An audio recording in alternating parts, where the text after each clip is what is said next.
안녕하세요. 형사소송법 1회 강평 시작하겠습니다. 오늘 나간 자료가 좀 몇 가지 종류가 있습니다. 먼저 형사소송법 개정된 부분이 있어요. 그 부분 관련해서 우리 소험에 맞는 부분들을 좀 발췌했습니다. 발췌한 부분들 간단하게 설명을 드리고 형사소송법 개정 내용 그리고 최신 판례가 나갔는데 최신 판례 지난 형법 수업과 좀 비슷하게 최신 판례도 수업 시간에 대략 하루에 평균적으로 한 6개 정도 같이 설명을 드리도록 하겠습니다. 이번 최신 판례 같은 경우에 제가 임의로 선별한 것보다는요, 형사소송법 교수님이신 이창현 교수님 계시죠. 그분이 형사소송학계에서 워낙 좀 영향력도 크시고, 또 워낙, 굉장한 분이셔서 그분이 법률저널에 게재한 판례들이 있습니다. 최신 중요 판례라고 해서 그 판례를 기본으로 하되 거기에 빠져 있는 것들을 제가 좀 추가했습니다. 그래서 최신 판례 같이 나가고 형법과 또 마찬가지로 마지막으로 6모, 8모 관련된 쟁점들 같이 짚어보도록 하겠습니다. 먼저 최신 판례부터 한번 보시겠습니다. 죄송합니다. 형사소송법 개정안. 개정안 같은 경우에는 오늘만 보고 말 거니까 여러분들 교재에다가 담거나만 하시면 돼요. 이거는 교재가 안 바뀌어서 예전 교재 쓰셔가지고 좀 마음에 심리적 부담이 있으신 분들이 있을 거예요. 개정됐는데 내가 놓치는 게 뭘까? 그래서 그 부분 감안해서 넣은 건데요. 개정안들 싹 다 넣기에는 좀 문제가 있습니다. 여러분들 그걸 다 수험적으로 다 갖고 가기도 힘들고요. 주로 선택형에서 나올 만한 것들만 뺐고요. 마지막 312조 같은 경우 여러분들 익히 잘 알고 계시고 또 질문도 많이 하신 조문 있죠. 개정됐을 때 기록형 같은 경우에 어떻게 할까? 내용 인정에 대한 부분들 어떻게 할까 질문 많이 하셔가지고 저 역시도 교수님들께 몇몇 분들께 한번 통해서 확인을 좀 했습니다. 이따 그 조문 하면서 말씀드리겠습니다. 형사소송법 개정안 자료 보시면 이거 다 이 조문들 미리 말씀드리는 건 이 조문들 다 암기하시거나 매우 중요하다는 거 아니니까 오해 없으셨으면 좋겠습니다. 이거 다 암기할 수도 없고요. 네, 하지만 몇 가지만 핵심은 좀 말씀을 드리겠습니다. 기억해야 될 거. 첫 번째 195조입니다. 195조 기존의 검사와 사법경찰관 사이의 관계가 상명하복이었죠. 근데 이제 바뀌었죠. 서로 협력하는 관계로 바꿨습니다. 그래서 이건 이미 언론을 통해서 많이 들어보셨을 거예요. 그전부터 교재들, 예전 교재들 보면 경찰 수사권 독립하면 꼭 결론은 시기상조론, 이게 몇십 년 동안 있었는데 이제 그 시기가 됐나 봅니다. 그래서 바꿔가지고 상명하복이 아니라 서로 협력하고. 자, 두 번째 보안수사 요구인데 이제부터는 선택형에 조금 나올 만한 것들이 있는데 이게 뭐냐면 197조의 1항 2항 그냥 넘어가시고요. 3항만 봐보시면 사법경찰관이 보안수사를 요구했는데 검사가 보안수사 요구했는데 정당한 이유 없이 안 따를 때가 있어요. 보안하라고 했는데 그럴 때 어떻게 처리할 것인가. 상명하복 관계가 아니고 협력관계임에도 불구하고 검사의 지시를 안 따랐을 때 과연 어떻게 처리할 것인가 뜻밖의 3항입니다. 검찰총장 또는 가끔 일반 검사는 아니고요. 검찰청 검사장은 사법경찰관이 정당한 이유 없이 따르지 아니하면 직무배제 또는 징계를 요구할 수 있다 합니다. 징계까지 가능하다는 거죠. 그리고 그 징계는 공무원 징계령 또는 경찰 공무원 징계령에 따른다. 아직은 검사가 좀 힘이 있네요. 아직은 검찰이요. 그리고 197조의 3 시정조치입니다. 이게 기존에 경찰 수사권 독립 이야기 나올 때마다 항상 나왔던 대답이 시기상조론이었던 이유가 인권, 피의자 조사 등을 비롯한 수사 과정에서 인권 보장을 위해서는 아직은 안 된다. 인권 옹호자인 검사가 객관적 옹호자인 검사가 그걸 가지고 있어야지 경찰 안 된다 이제 하면서 그걸 무너뜨리고 이제는 독립이 분리가 됐잖아요. 이제 위험 요소 기존에 반대로는 위험 요소를 이제 여기다 넣었지요. 어떻게 넣었냐면 검사는 1항입니다. 사법경찰관리의 수사 과정에서 법령 위반, 인권 침해, 현전 수사권 남용 이런 거 있을 때는 어떻게 처리할 것인가. 이게 이제 표현이 좀 갈리는데요. 어떤 표현이냐면 자, 어쨌든 그러한 사실을 알게 됐을 때 1항 마지막 세 번째 줄인데 등본의 송부를 요구할 수 있다. 이게 무슨 말이냐면 그 사건 내놔. 내가 이제부터 그 사건 하겠다. 이게 아니에요.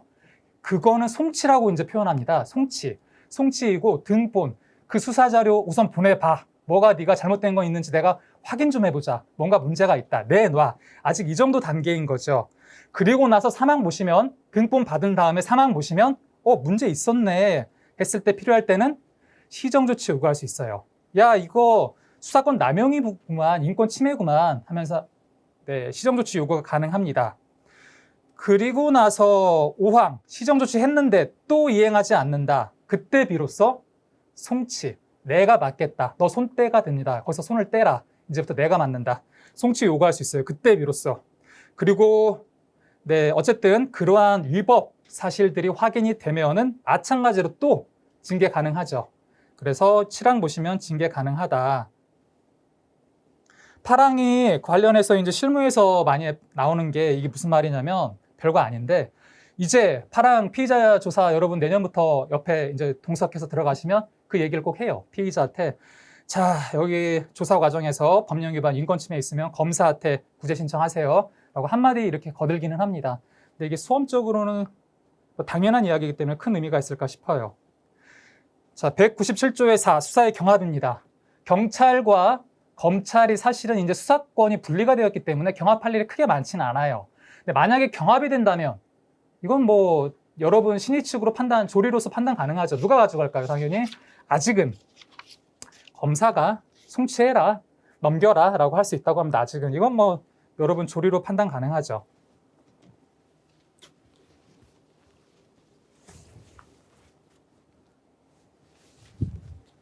그리고 2항 보시면 문제는 요거를 알으셔야 되는데 무조건 다 가져갈 수 있는 게 아니라 검사가 영장 청구하기 전에 이미 사법경찰관이 영장까지 신청했을 때에는 그때는 계속 수사 가능하다고 합니다. 가볍게 보시고요. 지금까지는 가볍게, 이제부터는 중요. 별표 하나 해놨습니다. 245조의 5 사법경찰관의 사건 송치 등. 예전 같았으면은 그 불기소에 대한 권한이 없어요. 경찰이. 수사 끝나면은 무조건 검사에게 사건을 송치합니다. 대신 의견은 달 수 있죠.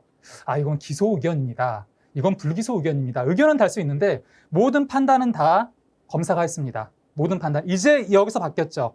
그러지 말고 이제 자, 이게 선택형으로 이제부터 나올 만한 것들인데 범죄 혐의가 있다고 인정되는 경우에 그 동조 제1호입니다.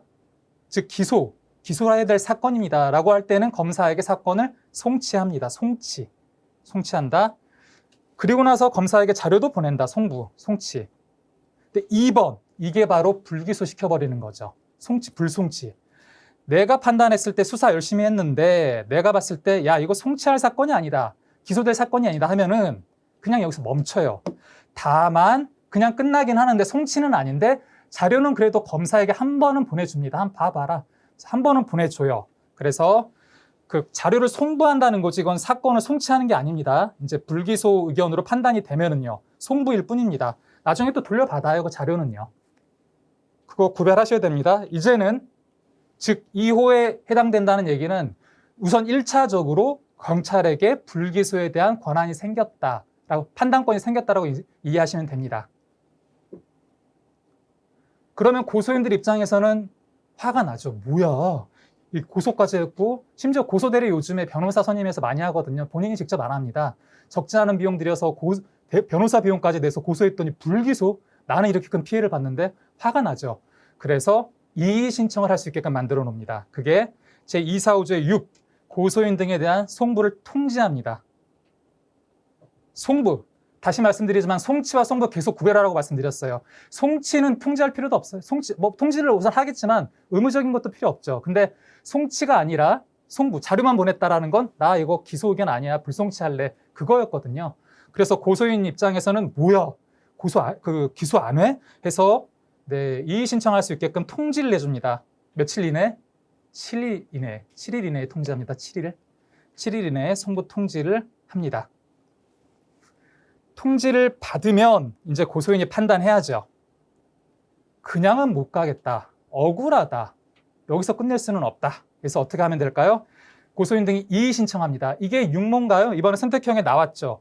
이의 신청이 나왔는데 선택형 이미 나왔는데 누구에게 할 것인가?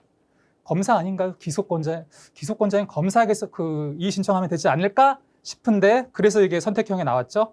1항 검사가 아니라 누구에게 한다? 이거 억울하다. 불기소 사안 아니다. 송치해달라. 검사가 아닌 그 사법경찰관의 소속 관서, 경찰서 서장, 소속 관서의 장에게 이의 신청할 수 있습니다.